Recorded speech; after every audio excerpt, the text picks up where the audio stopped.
প্রত্যেকের সকাল হয় হয় অ্যালার্মের আওয়াজে, নয় মায়ের ডাকে, নয় পরিবারের কেউ যখন ডাকে তখন।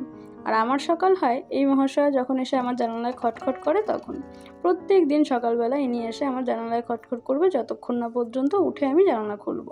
আর এটা আমার অভ্যেস হয়ে গেছে, এখন আমার আর অ্যালার্মের প্রয়োজন হয় না বা বাড়ির কাউকেও ডাকতে হয় না। ভোরবেলা উনি চলে আসেন আমাকে ডাকতে। সকালবেলা ঘুম থেকে উঠে কাজকর্ম সেরে বেরিয়ে পড়েছিলাম ডাক্তারের উদ্দেশ্যে। ডাক্তারের ওইখানে যাবো বলে মাকে নিয়ে বেরিয়ে পড়েছিলাম।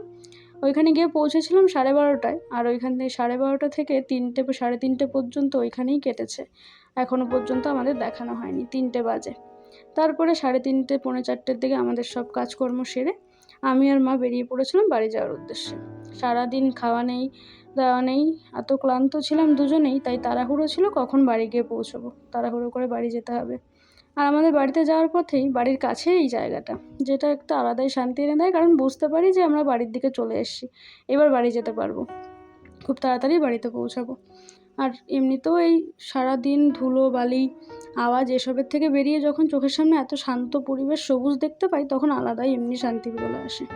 এই সবুজ মাঠ দেখতে দেখতে আমরা তো বাড়ি চলে এলাম। এই সবুজ মাঠ তোমাদের কেমন লাগলো জানিও। আজকের ভিডিওটা এই অবধি থাক, এখন টাটা।